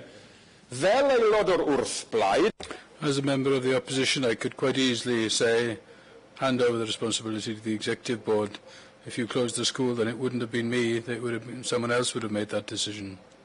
But no, we all need to be brave enough to shoulder that burden and to take the responsibility collectively. Full council should take that decision. Ni fan hyn. It is us here who should look at the merits and dismerits of a small school, its future. We need a wide-ranging and thorough discussion. There are many of us here who represent rural areas where there are small schools. Do you want to hand over the responsibility to just a handful of councillors? We should all shoulder that burden following a very thorough discussion here in full council. That is our responsibility. That if this recommendation is accepted, the executive board will be judge and jury. And I would not wish to be in that place. Do they want that responsibility? It concerns me that will happen. Where is democracy, as has been said? Big body. It's important, in my view, that full council takes this responsibility, and if that is not acceptable to you, then we could take the matter to the appeals committee. Of the appeals committee, at least we would have a greater input into the decisions on the marn. But in my view, colleagues, as an individual councillor, this should matter to us, and we should all be involved and take part in discussing these issues. Thank you. Councillor Sian Thomas. Thank you, Chair. As a councillor, my career before becoming a councillor was a teacher, and may I say that I've taught all 5 strands of education. I've taught nursery, primary, secondary, further education, and I've also taught in higher education, so I know a little about the education system. And may I therefore agree with everything that Glennog has said. I think that it's very important that the people who understand the educational structures have care for education. Recently, last year in fact, and the previous year, it was a great privilege for me to attend the Abergorlech Eisteddfod. And Abergorlech Eisteddfod is a small but high quality Eisteddfod, and shows what small schools are able to achieve and what they're able to provide for the local community. And so I can see the importance of rural schools. And I would like the public out there to understand who of their local councillors has washed their hands of the responsibility for looking after their schools. And to that end, when the time comes, I will ask for a recorded vote. Thank you. Councillor Darren Price. Councillor Darren Price. Thank you, Chair. That was quick. Can I first of all agree with the comments made by my fellow group members?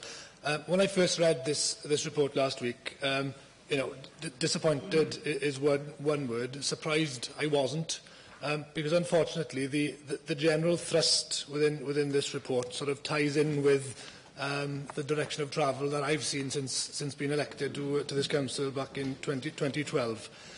The default position seems to be, if we can refer it to a small body of individuals to make a decision quickly and quietly, then let's do it. And personally, I think that goes against the grain, certainly as somebody who's a firm believer in democratic values and freedom of speech. Because if we do pass on this responsibility to the executive board, we're limiting the views to 10 members. Okay, there's an argument here which says that the local member will be consulted and whatnot, but it is not the same. The place where you can actually hear and listen to those views, as opposed to seeing them at an appendix at the back of a report, is this council chamber. And I suppose the first question is, with regards to this report, in terms of setting up a local decision-making process, is the county council an option as part of that? And I'm looking to Rob for a nod at the moment to clarify whether that is the case or not. Because depending on that answer, then clearly some of us would want to move an amendment to the report. In terms of the content of the report, on the second page, there's mention here of the fact that the Executive Board, on point 12, the Executive Board has extensive experience of school reorganisation. Well, does it really?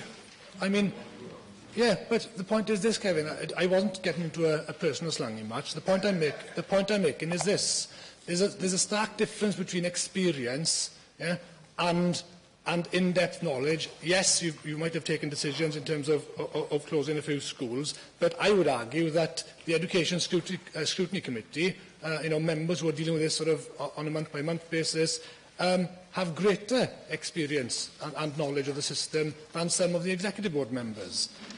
The general question is, what is there to be afraid of? Why are we not having these debates in this chamber? Closing the school is a huge decision for a local community. It's not something to be taken lightly, regardless of the number of pupils in a school, whether it's 10, 5 or 2. It's still a big decision for that village and for that community. And so I'd like to open up that debate for wider discussion. Going back to my general point, the greater the number of views you have, I think the better the decision is at the end of it. And Chair, depending on the answer that I received from the Director of Education on the ability of this Council to make those decisions, I'd move notice that I'd like to move an amendment, if possible, following that. If I may, Chair, rather than people seeing if there's a perceptible nod from the Director of Education, it's a matter for County Council to decide today. There are 3 options probably for how this might be dealt with. One is, Councillor Price, just to answer your specific question, yes, it could be full County Council. The other option, which is the one which is put forward, which has been moved, so if you wanted to make an amendment, you are able to do so, is that the Executive Board take the responsibility.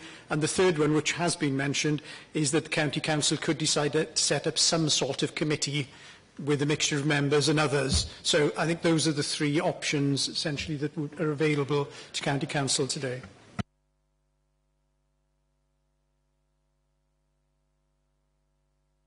Councillor Peters-Griffiths. Thank you, Chair. And we've read this document, and the member responsible for education on the Executive Board also referred to it regarding, and I suppose that he would be the lead person here to recommend to the Executive Board, because education is his responsibility. And it has been mentioned more than once because of the extensive experience. I mean, he mentioned that himself in the introduction, and I see it more than once down here mentioned. Could I ask, therefore, the Executive Board Member for Education to outline for us his extensive experience in education? A point of order, Chairman, and I'm referring to Procedure Rule 14.4. I really don't think that this is a time for personal attacks on the Executive Board member or looking at his history. The Declaration of Interest form that's available for public viewing is quite sufficient. And could I suggest we get on with the business of the day in discussing what some members have made some very reasonable and practical comments. And I would move that that is done. Councillor Linda Evans. Thank you, Chair. May I say at the outset that what Darren has said, the Executive Board can't make these decisions. You may have experience, but to be perfectly honest, you don't reflect the whole of Carmarthenshire. That can never be the case. You can never have experience of the whole county. And if you look at members of the Executive Board, and I'm not being critical of any of you individually, but if you look at the membership of the Executive Board, I think that everyone, with one exception, comes from the southern part of the county. I think that Pam Palmer is the only one who represents a constituency north of the River Tywi. And so, in fact, how many of you know about Llanfihangel yr Arth? How many of you know about Rhyd Cymerai, Llanybydder, Cwman? So, if the system is slightly different, we might not all be getting up as we are, because currently the system in this chamber, when the Executive Board meets, we as councillors have no right to come to talk to you. So we're not allowed to come to speak on behalf of our electors at a meeting of the Executive Board. If that was possible, then we might be more happy to consider this. But as it is, we can't consider this as an option, because our work is to speak on behalf of our local electors. And any of you can raise your eyebrows, but that is our work, to represent our local electors. But we're not given that opportunity. And so I urge you all, especially members who represent rural wards, please don't allow this to fall into the hands of 10 people. There may be some decisions that go in our favour, but it is our responsibility to speak on behalf of our people, not yours. I'm sorry to say so. Hugh Richards, in his prayer this morning, spoke these words. Hugh said that we should guide with fairness, and the only way that is possible is by making sure that every member of this council has a voice. Thank you. Councillor Edwin Williams. Well, there is little I can add to those very well-voiced concerns that we've heard, but I've been here since 1995, and I know from experience that the scythe has been busy at work in our rural communities for many years, and that troubles me greatly as someone who represents a very rural area. I don't wish to be critical of any individual member of the Executive Board, but as a body, I do believe, as has been said, that you are not best qualified to decide whether a school should live or die. Unfortunately, several under the current system have disappeared in my area. We've gone down from 6 schools to just 1, and its future is also at risk. I remember saying here some years ago now that I was concerned, I was worried about a period when there would not be a school between Lampeter and Llandelo. And unfortunately, that concern is being realised. Llansawel remains, and we still have Tallyllachau Tally, but for how long? And I do believe that closing and removing schools is highly injurious to our rural communities. Closing a school rips the heart out of the local community. And we are asking very, very young children to travel many miles, early in the morning and late in the afternoon. We are depriving the children, we are depriving parents of taking part in collective activities in their own community, and that cannot be helpful. And I pledge to fight very hard to insist that the decision to close a school, whatever its size, that should be a decision made by us all as councillors, wherever we live. Thank you. Councillor Anthony Jones. Thank you, Chairman, and again, eloquent comments from the previous councillor, who I've heard many times speaking emotively about this area, and I do not disagree with the sentiments expressed. In fact, I agree with most sentiments that have been expressed. But I think we must also realise that we are all, majority of us I would suggest, a part of a governing body, and before any decision is taken to close a school, consultations will have taken place with parents, governors and staff. All that said and done, I am not really against what is being suggested here either. This, and always has been, an emotive issue, no matter what part of the county that you are living in, because the MEP has covered and does cover Carmarthenshire. Now, looking at the report, and I'm sure all members have read this particular report, it says that the Education Scrutiny Committee unfortunately hadn't had time to look at this, possibly. And my suggestion would be, if that is everyone's viewpoint, is that possibly the appropriate place is this to be referred back to the Scrutiny Committee to come forward with a particular recommendation where all parties are obviously represented. It can be looked at in detail for its good points and for its bad points, I would suggest. But can I also add that the ethos of what has been said, I really don't have much to argue about.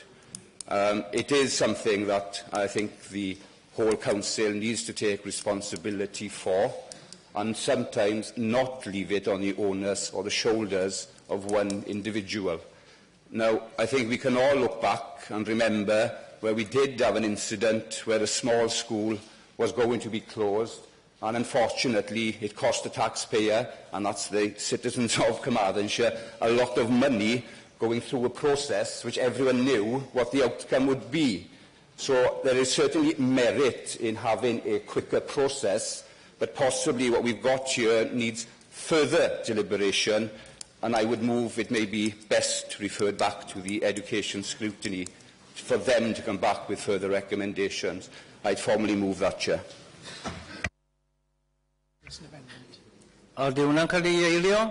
Is that seconded? We move on. Callum Higgins. Diolch, Cadeirydd. O'n i'n mynd I eilio. Thank you, Chair. I was going to second Councillor Anthony Jones on the principle of what's being said. I'm in agreement. I also agree that we need a more rapid system that will save us money at the end of the day. But everyone needs to have their say, especially the community and local councillors. I don't believe that full council can make such decisions, but possibly a balanced committee. There are different options. The Education Scrutiny Committee can perhaps suggest options, so it would be good to have that discussion, and I'm happy to second the motion made by Councillor Jones. Councillor Emlyn-Dole.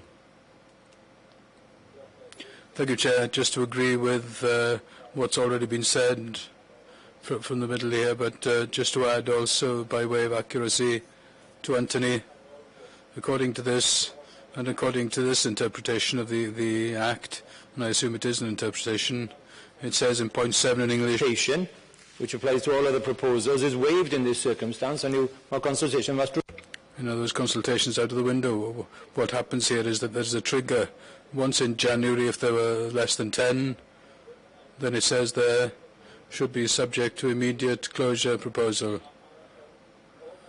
And all consultation is waived. So no one is allowed to say anything. According to this proposal, that proposal comes back to the exec board for rubber stamping to all intents and purposes, because they have nothing to consider, because there is no consultation. No one is allowed to speak, to say their voice. No one locally will be allowed to voice their views. It's all gone. So I would certainly support the points made here. Councillor Gwyneth Thomas. Thank you, Chair. Just to say that the Education Scrutiny Committee is a small group compared to full council, and some of us, in common with many others, would not be allowed to take part in that. I would propose that it should be full council who takes this decision, and no small group within council, but all of us elected by our electors to take responsibility, and I would propose that. Thank you. We have one amendment. I can't accept another one.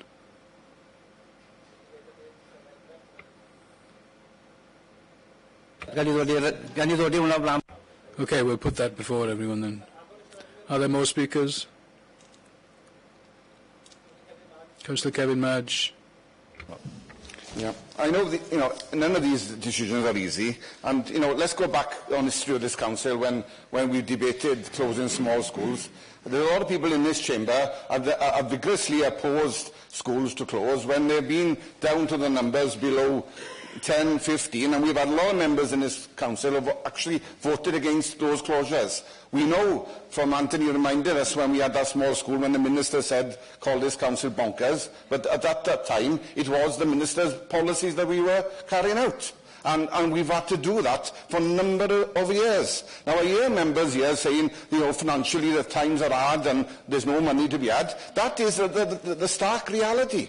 And let's be honest, all these schools that haven't closed and carried on staying open has cost the ratepayers hundreds and hundreds of thousands of pounds. And in the end, it's the children who are suffering because they're not getting the curriculum and they're not getting the education that they rightly deserve. So, I hear about the members saying about the executive board, but on one hand you say for us not to make these decisions, but when it suits you, you're out there criticising us on every occasion. Look at those bogey people over there, what they've got to do, and you're doing it yesterday. So, I don't mind when we're going to make tough decisions. We've done them on many years, and that's why this council is performing so well in so many services, because we're getting on and making those decisions. So I'm not afraid of making a decision, but as my cabinet member has rightly said, the scrutiny committee would be fully consulted before we make a decision. Governors will be fully consultation. The parents will have fully consultation.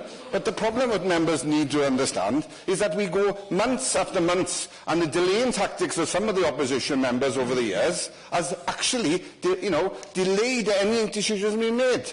And we will be back to where we were again, not making a decision, and the school goes on and on and on when it's really needs to close. So, none of these decisions are easy. The system is there. We could set up another committee, as Sian said earlier. The cost of that, bringing people in, independent members, going into thousands of pounds. Do we really want to do that as well? No, we don't need to do that. So, at the end of the day, a decision is, none of this is easy. It's a tough decision. This is the recommendation of the Executive Board, and I support Keith, and I support the motion. Thank you. Before I put the motion forward, I'll ask Tusil to come in, and then I'll place the motion, and you can then speak to the motion. Thank you, Chair. Just very briefly, we on this side don't wish to avoid taking decisions. We're not afraid of taking decisions. What we are saying is that it should be full council who should make the decision, not a small group within the council. We have no problem at all with that. Democracy is what we want to see, so that all our voices are equal, or are there 10 members here whose voices are stronger than the other 64? Thank you. Right, Mark Wetlian. There is an amendment proposed and seconded. Darren, do you want to come in? If you can be brief. It's 5 to 12, and we're not up to point 6 yet. Okay, I did make mention earlier in my initial contribution that I wish to move my own amendment, which we haven't had the chance to do formally first. I had assumed that I would go first before this amendment was put forward, but we are where we are. Just to speak on this particular amendment, I am flabbergasted, I've got to say, with Callum Higgins' contribution there, and slightly disappointed. To suggest that this council is not in a position to take this decision, I think is ridiculous. It really is. I mean, school closures is one of the most important decisions this council will ever take. You know, when you look at some of the nonsense that's put before us, frankly, in terms of the council agendas, school organisation is far more important than most of the agenda items we discuss. There is nothing wrong. In terms of the speediness of decision-making, as was picked up by the leader, I quite agree that there may be instances, as mentioned there, that the outcome is quite clear for everybody concerned. But as a reminder, this council meets every month.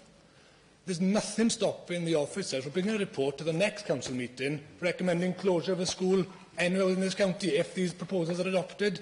I don't think that 4 weeks is too much to wait for a report to come before the full council meeting, really. To suggest otherwise is ridiculous.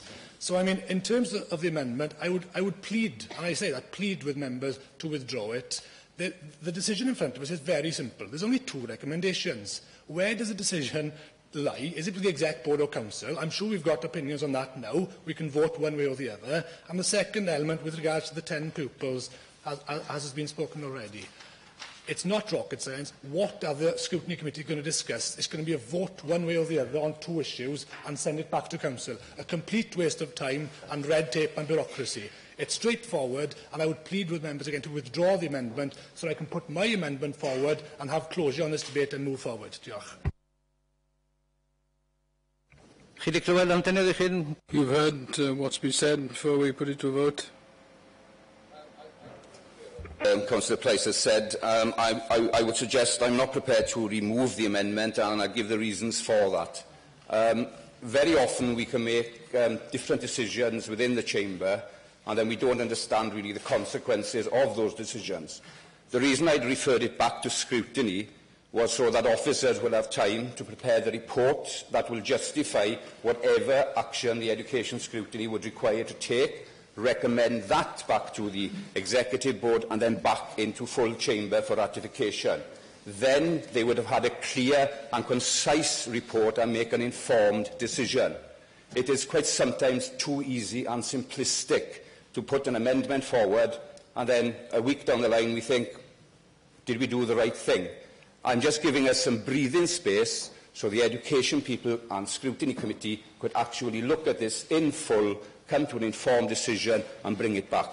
So I'm not prepared to withdraw the amendment. I still maintain it should be referred to the scrutiny committee, then back to us as full council for determination. Just to be clear, Chair, if it did go into scrutiny, it would have to come back through the executive before coming back here.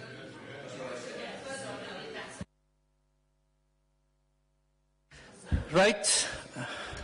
There is an amendment before you.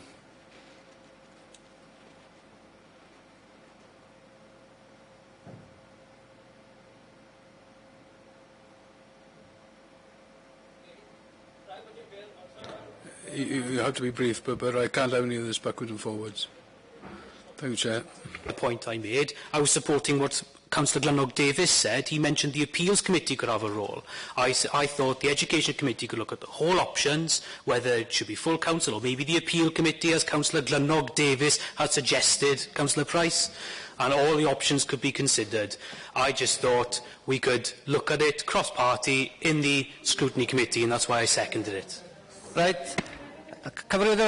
Director of Education, if you would come in. Thank you, Chair.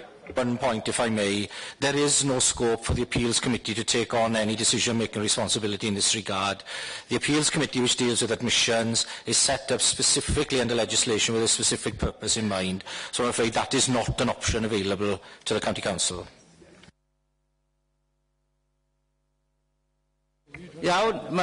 Okay, the amendment is before you. What exactly is the amendment, Chair? Is to refer this decision back to the Education Scrutiny Committee for them to make an informed recommendation, and again the process in the political arena is it would then be taken back to the Executive Board and then brought back into full Council for us to determine it. The reason I put that forward without repeating myself is that it gives the education professionals time to ensure all the information is there. It's quite simple, and it's going to come down to the small school element as well. That's the reason I'm looking for us to have breathing space rather than make a whole mess of the situation today. Okay, we've had sufficient debate. Sorry, Chair, it isn't right. It's very long-winded, and it will go round in an endless circle. It may be long-winded, but it's been proposed and seconded, so there'll be an opportunity for you to vote for it. So it's rather than having full council. Is that what you're saying? I've said that we're now ready to move to a vote on this. I've asked for a recorded vote on everything that we vote on this issue, Chair. You know the procedure if you want that? Yeah.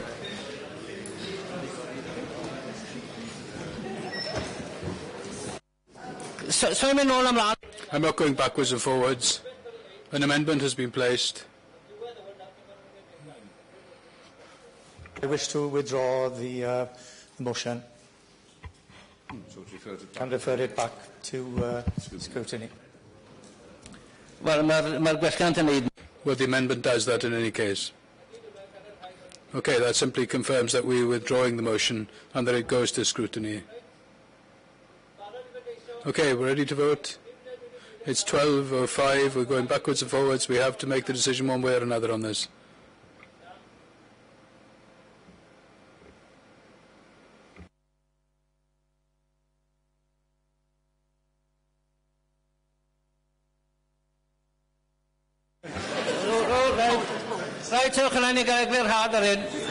Thank you for that. If I can just clarify, if the motion is being withdrawn and it needs the seconder to agree that it's withdrawn, the proposal I thought was put by the leader and seconded by Councillor Palmer, unless I'm wrong on that. So Councillor Keith Davis can't withdraw it. It's the leader and deputy leader who proposed and seconded.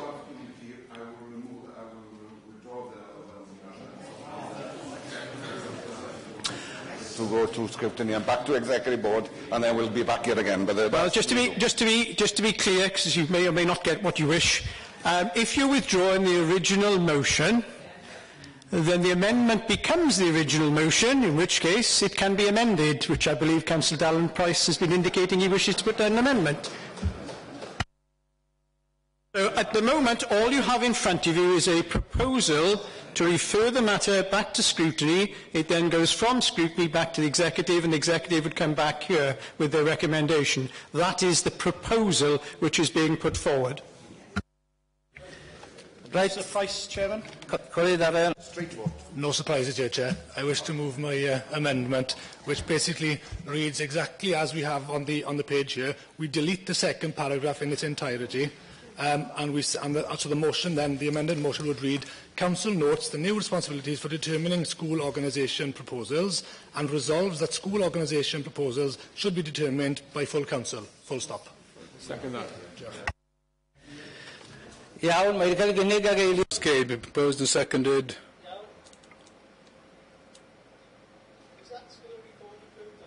We're ready. You have to stand if you want to record it vote. Chair, I had asked for a recorded vote on all matters relating to this issue. Right, okay, ready for the vote? So that everybody's clear, because I'm sure there's still some confusion here. You're voting on Councillor Price's amendment, which is that all matters to do with school reorganisation can only be determined by full council. So all matters, including schools that have less than 10 pupils or even no pupils, must come to this council for determination. Please indicate whether you are in favour of the amendment, against or abstaining. I will read out councillors' names one at a time. Councillor Allen? Against. Councillor Bartlett? Councillor T. Bowen, she's not present. Councillor Kayach? For. Councillor Campbell? Obliged. Councillor Charles? Obliged. Councillor Cooper? Against. Councillor Cundy? Against. Councillor A. Davis? Councillor D. B. Davis? Against. Councillor G. Davis? Obliged. Councillor I. W. Davis? Councillor J. A. Davis? Councillor S. L. Davis? Councillor T. Davis? Councillor W. K. Davis? Councillor W. R. A. Davis? Councillor T. T. Davis? Not here. Councillor Devashand? Councillor Dole? Councillor Edmonds? Councillor Edwards? Councillor D. C. Evans? Councillor H. A. L. Evans? Councillor L. D. Evans? Councillor W. J. W. Evans? Councillor W. T. Evans? Obliged. Councillor Gravel? Councillor Harries? Councillor Higgins? Councillor Hopkins? Councillor Howell? Councillor Hughes-Griffiths? Councillor Hughes? Councillor Jackson? Councillor A. James? Councillor J. D. James? Councillor D. M. Jenkins? Councillor J. P. Jenkins? Councillor A. W. Jones? Councillor G. O. Jones? Councillor H. I. Jones? Councillor P. E. M. Jones? Councillor T. J. Jones? Councillor Lemon? Councillor Lenny, not here. Councillor Llewellyn? Councillor Madge? Councillor Matthews? Councillor A. G. Morgan? Councillor E. Morgan? Councillor Owen? Councillor Palmer? Councillor Price? Councillor Richards? Councillor Roberts? Councillor Shepherdson? Councillor Speak, not here. Councillor Stevens? Councillor Theophilus? Councillor Thomas? E. G. Thomas? Councillor G. B. Thomas? Councillor G. Thomas? Councillor J. Thomas? Councillor K. P. Thomas, not here. Councillor M. K. Thomas? Councillor S. E. Thomas? Councillor W. D. Thomas? Councillor W. G. Thomas? Councillor Tremlett? Councillor D. E. Williams? Councillor J. Williams? Councillor J. E. Williams? And Councillor J. S. Williams. Just give us a minute, Chair.